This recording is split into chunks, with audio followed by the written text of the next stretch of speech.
நீங்கள் பார்த்துக் கொண்டிருப்பது உங்கள் விஜய்.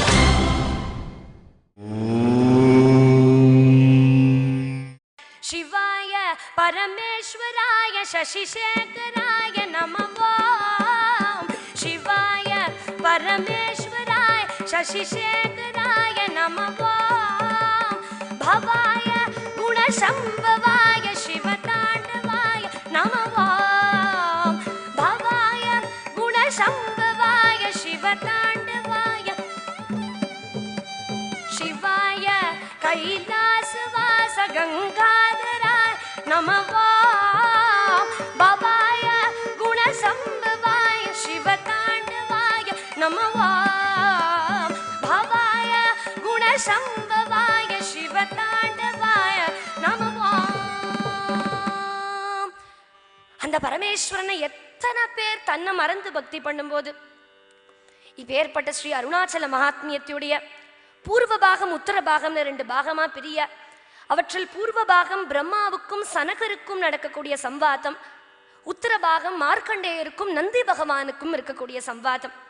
பிரம்மாவுக்கும் மகாவிஷ்ணுவுக்கும் உண்டான எவர் பலம் வாய்ந்தவர் அப்படிங்கிற ஒரு போட்டியில ஆதிமூர்த்தியான தேஜோமயமான சம்புவுடைய அசரீரி கேட்கறது, என்னுடைய ஆதியையோ அந்தத்தையோ எவன் ஒருவன் முதல்ல கண்டுபிடிக்கிறானோ அவனே பலசாலி அப்படிங்கிற அசரீரி ஒலிக்க, விஷ்ணு மிகப்பெரிய வராகமா இதனுடைய மூலத்தை தேட பூமியை தோண்டிண்டே போக அதனுடைய சிரோபாகத்தை அன்னபக்ஷி போல ரூபம் கொண்டு பிரம்மா தேட சட்டுன்னு கண்டுபிடிச்சிட முடியுமா? அது அத்தனை சுலபமான அருணாச்சலேஸ்வருடைய ஆதியும் அந்தத்தையும் கண்டுபிடிக்கிறது அது மெத்த கடினம் இல்லையா? ஏ ஏ மெத்த கடினம் உமதடிமை ஐயே ஏ மெத்த கடினம் என்றே ஏ மெத்த கடினம் உமதடிமை ஐயே மெத்த கடினம். மானாபிமானம் விட்டு தானாகி நின்றவர்க்கு சேனாதிபதி போல ஞானாதிபதி உண்டு. மானாபிமானம் விட்டு தானாகி நின்றவர்க்கு சேனாதிபதி போல ஞானாதிபதி உண்டு. பாருமே கட்டிக்காருமே பாருமே கட்டிக்காருமே உள்ளே சேருமே அது பாருமே என்றே மெத்த கடினம் உமதடிமை ஐயே மெத்த கடினம் மெத்த கடினம். அவர் சொல்ற கண்டாரும் கிடையாது விண்டரும் சொன்னதில்லை. ஏன் அண்டாண்ட கோட்டியெல்லாம் ஒன்றாய் சமைந்திருக்கும் அல்லவோ நந்தன் சொல்லவோ அங்கே செல்லவோ நிறமகுதல்லவோ என்றே மெத்த கடினம். பிரம்மா தாழம்பூவை பொய் சாட்சி சொல்ல வச்சு கடைசியில பகவான் அடிமுடி காண முடியாதவர் அப்படிங்கக்கூடிய அற்புதமான ரூபம் அந்த தேஜஸ்வியான பகவான் பரமேஸ்வரன் பூமியில அருணாத்ரி அப்படிங்கிற பெயரோட ஒரு ஸ்தாவர லிங்கமா மாறின க்ஷேத்திரம் நமக்கு அத்தனை பேருக்கும் தெரியும். ஒரு சமயம் பார்வதி தேவி பரமேஸ்வரனுடைய திருநேத்திரங்களை விளையாட்ட மூடுறா. பகவானுடைய திருநேத்திரங்கள்ல தானே உலகமே சஞ்சாரம் பண்ணிட்டு இருக்கு, இயங்கின்னு இருக்கு. அந்த அரை வினாடி காலம் கோடி வருஷமா எடுத்து, கோடி வருஷம் உலகத்துல பிரளயமே ஆயிடுத்து. என்ன ஆறுதாம் உலகமே? திக்குகள் எட்டும் சிதறி சிதறே திக்குகள் எட்டும் சிதறி தக்க தாம் தருகிட தாம் தருகிட தாம் தருகிட தாம் தருகிட திக்குகள் எட்டும் சிதறி சிதறி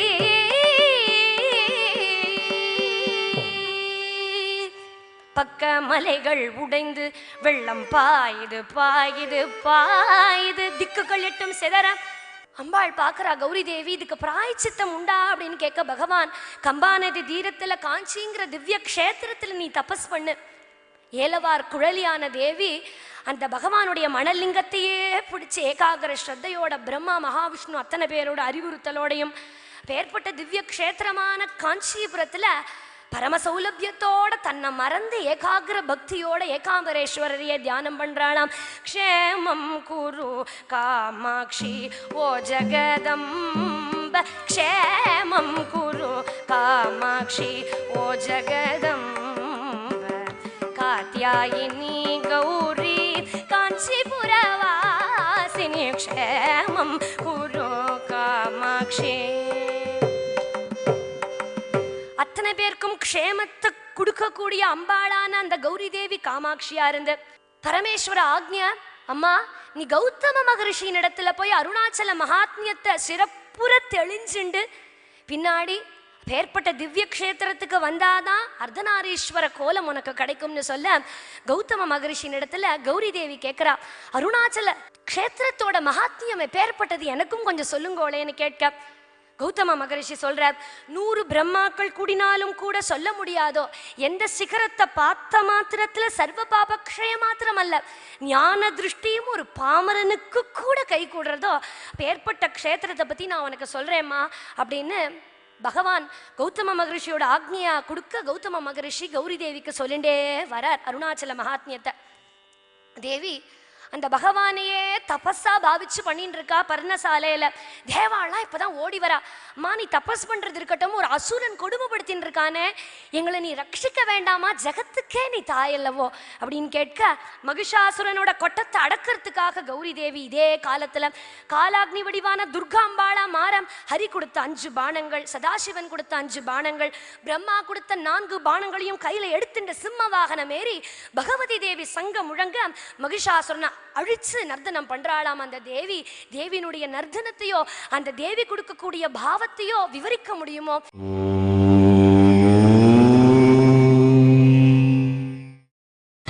நீங்கள் பார்த்துக் கொண்டிருப்பது உங்கள் விஜய். தக தக தக தக தக வென்றாடோமோ சிவசக்தி சக்தி சக்தி என்று பாடோமோ, தக தக தக தக தக வென்றாடோமோ சிவசக்தி சக்தி சக்தி என்று பாடோமோ, தக தக தக தக தக வென்றாடோமோ.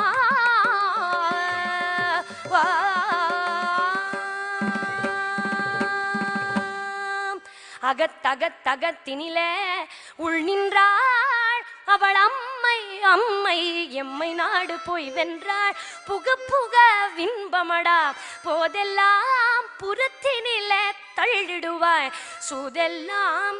எல்லாரும் சொல்றாளாம், ஜகத்தின் உள்ள மனிதரெல்லாம் நன்று நன்றென நாம் சதிருடனே தாளமி செய்கிறண்டும் ஒன்றே, தக தக தக தக தக வென்றாடோ மா. பின்பு கௌரி மாதா சோணாச்சல சந்நிதியில கத்தியால ஒரு பாறையை பிளக்கறா. கத்தியால அந்த பாறை பிழைப்பட கங்கை யமுனா சிந்து கோதாவரி சரஸ்வதி நர்மதா காவேரி சோணாநதி சோணாநதம் நவ தீர்த்தங்களும் அந்த க்ஷணத்துல கௌரி தேவி பாறையை பிளக்க பிரவாகமா வர அம்பாளான கௌரி தேவி உபவாசம் இருந்து அபிதகுச்சாம்பிகை உண்ணாமுலையாய் பக்தானுகிரகத்தின் பொருட்டு பரம சௌலபியத்தோட விற்றிருக்க பார்வதி நாயகனே சரணும். அப்பேற்பட்ட கௌரி தாயும் பரமேஸ்வரனும் அபிதகுச்சநாயகி சோணாத்ரிகளின் பிரீத்தியின் பொருட்டு விஸ்வகர்வாமால் அருணை அப்படிங்கிற ஒரு திவ்ய க்ஷேத்திரத்தை நிர்மாணம் பண்ண 8 வாயுகளோடையும் 8 சக்கர ரதங்களோடையும் 8 திக்பால சேவைகளோடையும் அஷ்டாங்க பக்தி பண்ணக்கூடிய பக்தாளுக்காகவே இறங்கி வந்து தேவியும் பகவானும் சங்க துந்துபி பேரிகை மிருதங்கம் வேணு வாத்தியம் அத்தனையும் முழங்க அத்தனை பக்கத்திலேருந்தும் பரிமள புஷ்ப சுகந்த திரவியங்கள்லாம் தேவலோகத்திலிருந்து வீசப்பட அர்த்தநாரீஸ்வரம் ஆராத யாமி சததம் த்ரிபிருகுவசிஷ்டாதி முனிபிருங்க வந்திதம் அர்த்தநாரி. ஏற்பட்ட அர்த்தநாரீஸ்வர கோலத்தோட அந்த பகவான் அத்தனை பேருக்கும் அருள் பாலிக்க இதையே ரொம்ப எளிமையா கோபாலகிருஷ்ண பாரதியார் சொல்றார். பார்வதி என்றொரு சீமாட்டியதில் பாதியை தின்றதுண்டு. அவர் கேட்கிறார், அவ பாதியை தான் எடுத்துட்டு இருக்கா, இன்னும் பாதி இருக்கு இன்னும் பாதி இருக்கு, நீயும் பாய் பாரென்று உத்தாரம் தாரும் தீரும் பித்தம் தெளிய மருந்தொன்று இருக்குது பேரின்பம் அன்றுள்ளே. அப்பேற்பட்ட அருணாச்சலத்தை வலம் பண்றது பிறவி எனும் பெருங்கடலை தாண்டுவதற்கு சுலபமான ஒரு வழி அப்படிங்கிற அத்தனை மகான்களும். ஒரு சமயம் ரமண பகவான கிரிவலம் பத்தி ஒருத்தர் கேள்வி கேட்டுட்டே இருந்தாராம். எப்ப பார்த்தாலும் பகவான் கிரிவலம் பண்றதுனால என்ன நன்மை அப்படின்னு கேட்கிறார். பகவான் சொல்ல பார்க்கிறார். அதுக்குள்ளே அவர் மறுபடியும் கேட்கிறார், அதுல நம்பிக்கை இருந்து பண்ணினாதான் அதுக்கு பலனா அப்படின்னு கேட்கும்போது சொல்றார் பகவான் எளிமையா, இந்த கிரிவலம் அப்படிங்கிறது தீ போன்றது அப்படிங்கிற. இந்த தீ தெரிஞ்சோ தெரியாமையோ கையை வச்சு விட்டா, தெரியாம தான் கை வச்சா அது எப்படி சுட்டுதுன்னு கேட்க முடியுமோ அப்படிதான் நாம் தெரியாம பண்ணினாலும் நம்பிக்கை இல்லாம பண்ணினாலும் கூட கிரிவலம் அதுக்குரிய அற்புதமான பலாபலனத்தை ஒரு மனுஷனுக்கு கொடுத்தே தீரும் அப்படின்பா ரமண பகவான். அன்பர்கள் உபவாசம் இருப்பதையோ கஷ்டப்பட்டு சிரமப்பட்டு உடம்ப வருத்திண்டு பூஜை பண்றதையோ பகவான் ரமணர் என்னைக்குமே ஊக்குவிச்சதில்லை. பகவான் சொல்லுவார் கைவிடுங்கோ அப்படின்பார். ஆனா ஒரு நாளும் பகவானே எனக்கு வயசா எடுத்து நான் கிரிவலம் பண்ணலாமா அப்படின்னு கேட்கும்போது, வயசானா என்ன மெதுவா நடந்து போய் பண்ணுங்க, சின்ன குழந்தைகளானா மெதுவா நடந்து போங்க, உடம்பு முடியலன்னா மெதுவா போங்கன்னா சொல்லுவாரே ஒழிய இன்னைக்கும் கிரிவலம் பண்ணாதீங்கோ அப்படின்னு பகவான் சொன்னதே இல்லையா. முருகனார் ஒரு சமயம் கேட்கிறார், பகவானே கிரிவலம் பண்றதுனால என்ன கிடைக்கும் அப்படின்னு கேட்கிறாரு. அதுக்கு பகவான் சொல்றார், ஒரு தரம் பண்ணிட்டு வா அப்புறம் உனக்கே தெரியும் அப்படின்னு. இப்போ முருகனார் போய் பண்ணிட்டு வரார். என்ன பார்த்த அப்படின்னு கேட்கும் போது சொல்றார், பகவானை கிரிவலம் வரும்போது சில இடத்துல என்னுடைய தேகாத்ம புத்தியை நான் இழந்தேன், எங்கேயோ பறக்கிறது போல இருந்தது அப்படிங்கிறாராம். பகவான் சொல்றார், இப்ப புரிஞ்சுதா அருணாச்சலத்தோட மகிமையும் கிரிவலத்தோட மகிமையும் அப்படின்னு கேட்டாராம் பகவான். அதுக்கு பேர் தான் சஞ்சார சமாதி அப்படின்பா. இந்த சஞ்சார சமாதி சாதாரணமா ஒரு பாமரனுக்கு கிடைச்சுடுறது இல்லை. ஆனா இந்த சஞ்சார சமாதியை எளிமையா கிரிவலம் ஒரு மனுஷனுக்கு தருது அப்படிங்கிறார். அண்ணாமலை அருணாச்சலம் அப்படின்னு சொன்னாலே பகவான் ரமணர் இடத்துல அந்த முகத்துல எழக்கூடிய அந்த ஆனந்தத்துக்கு எந்த ஒரு உவமையும் சொல்ல முடியாது அப்படின்பா ரமண பக்தர்கள்லாம். ஒரு சமயம் ஊவே சுவாமிநாதையர் ரமண பகவான்கிட்ட வந்து கேட்கிறார். எல்லாரும் ஆத்ம லாபத்துக்காக பகவான் இடத்துல வரா, அவருக்கு ரொம்ப வருத்தம். தமிழ் தாத்தாவான ஊவே சுவாமிநாதையர் பகவான் ரமணர்கிட்ட கேட்கிறார், என்ன முயன்றாலும் எனக்கு தமிழ் பற்ற விட முடியலையே அப்படின்னு கேட்ட உடனே பகவான் சிரிச்சுட்டே சொல்றார், சிவப்பற்றையும் தமிழ் பற்றையும் உன்னை யாரையா விட சொன்னது, அதை பிடிச்சுக்கணும் தானே அத்தனை பேரும் காத்துட்டு இருக்கான் அப்படின்னு. உனக்கே நமஸ்காரம் உனக்கே நமஸ்காரம் உண்மை பரம் பொருளே ரமணா, மனக்கண் விளக்கிடும் அக கண்மணியே உனக்கே உனக்கே நமஸ்காரம். பார்க்கும் பொழுதெல்லாம் என்னுள்ளிருந்தவை பார்ப்பதோடு என்னையும் பார்ப்பவனே, ஊக்கம் அளித்தென்னை உயிக்கும் ரமணா உனக்கே உனக்கே நமஸ்காரம் உனக்கே உனக்கே நமஸ்காரம். கேட்கும் பொழுதெல்லாம் என்னுள்ளிருந்தவை கேட்பதோடு என் குரல் கேட்பவனே, உல்லாசமாயுள் உல்லாவும் ரமணா உனக்கே உனக்கே நமஸ்காரம் உனக்கே உனக்கே நமஸ்காரம் உனக்கே உனக்கே நமஸ்காரம். கந்தாசிரமத்துல பகவான் ரமணர் எந்த மரத்தடியில உட்கார்ந்தாலும் அந்த மரங்கள் காய்கனிகளை கொடுக்கறதே இல்லை. பகவான் கையில ஒரு விதைய போட்டு விதைங்கோனாலும் விதை வளர்றதில்லை செடியில. ஏன் அப்படின்னா விதைகளுக்கு கூட அடுத்த ஜென்மான்னு கிடைக்காது இல்லையா ரமணர் கைப்பட்ட உடனே. ஏற்பட்ட ஒரு அற்புதமான பாவம். ஒரு நாளைக்கு ரமணாசிரமத்துல கேட்கிறா, ஒருத்தர் வந்து இந்த 2 விதைகளையும் நீங்க விதைக்கணும்னு கேட்ட உடனே ஒரு குட்டி குழந்தைங்க ஏதோ விறுவிறுன்னு ஓடி வந்து சொல்றது, கொடுக்காதீங்க கொடுக்காதீங்க ரமண மகரிஷி கிட்ட. ஏன் கந்தாசிரமத்தை நடந்துறது போல நடந்து போயிட போறது, பகவான் கைப்பட்டால் மறுபிறப்பேது அப்படின்னு கேட்ட உடனே அத்தனை பக்தாளும் கதறி கண்ணீர் வடிச்சாலும். பிறவா வரம் தாயாரும் அப்படின்னு தானே அத்தனை பேரும் கேட்கிறோம். அந்த பெம்மான் பிறவாவரத்தை கொடுக்க தானே பண்ணினார் அவருடைய அத்தியந்த பக்தாளுக்கு. கிரிவலம் வந்து கொண்டிருக்கும் போது அதனுடைய ஒரு அடியையும் ஏற்றும் போது பகவான் அக்ஷரமண மாலை பாடிண்டே வர,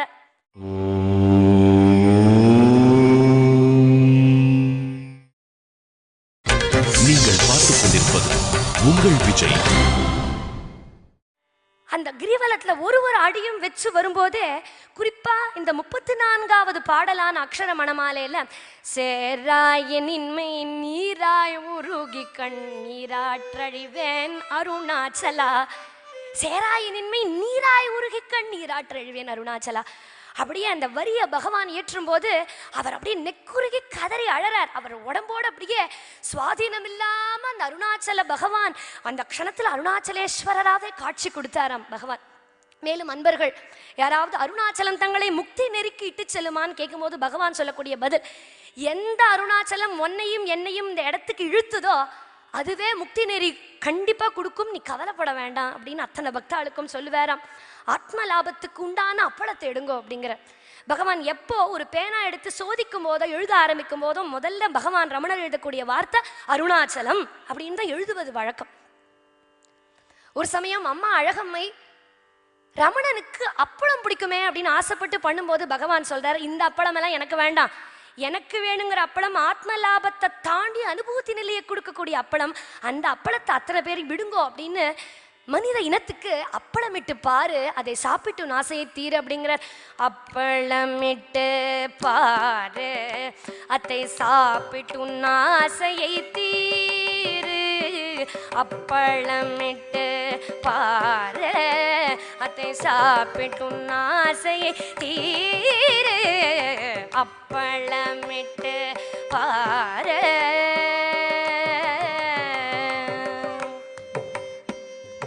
சத்சங்கமாகும் பிரண்டை ரசத்தோடு சமதமமாகின்ற ஜீரக மிளகுடன் உபரதியாகுமா உப்போடுள்ள நல்வாசனையாம் பெருங்காயமும் சேர்த்து அப்பளமிட்டு பாரு.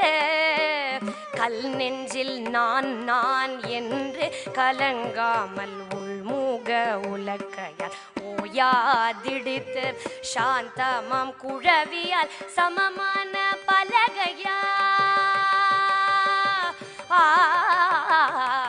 சாந்தமாம் குழவியால் சமமான பலகையில் சந்ததம் சலிப்பற சந்தோஷமாகவே அப்பளமிட்டு பாரு அதை சாப்பிட்டு ஆசையை தீரு, அப்பளமிட்டு பாரு.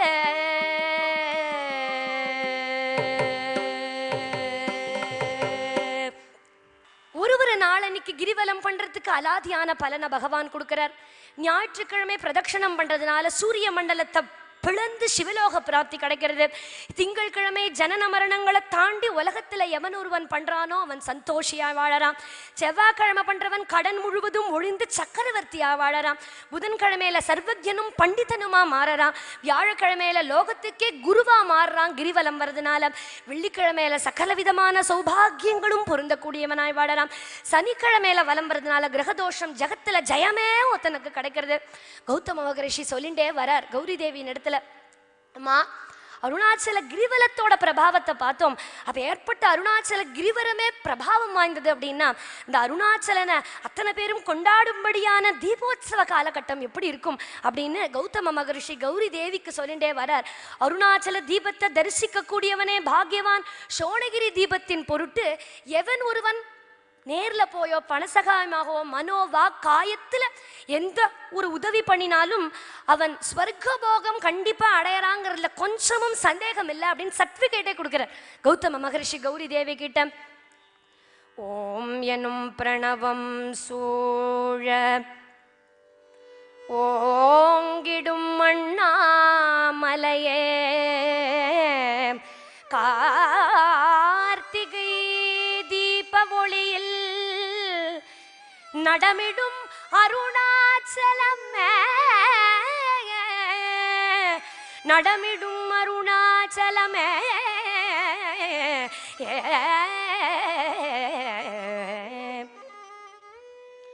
அறுபத்து மூன்றாய் நிற்கும் புகழான நாயன்மாரில் என்னையும் சேர்த்து கொள்ள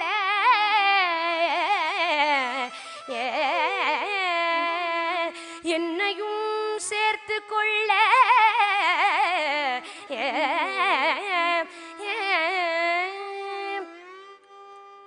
தந்தையும் நீயே அப்பா அன்னையும் நீயே அப்பா சொந்தமும் சூழும் சுற்றமும்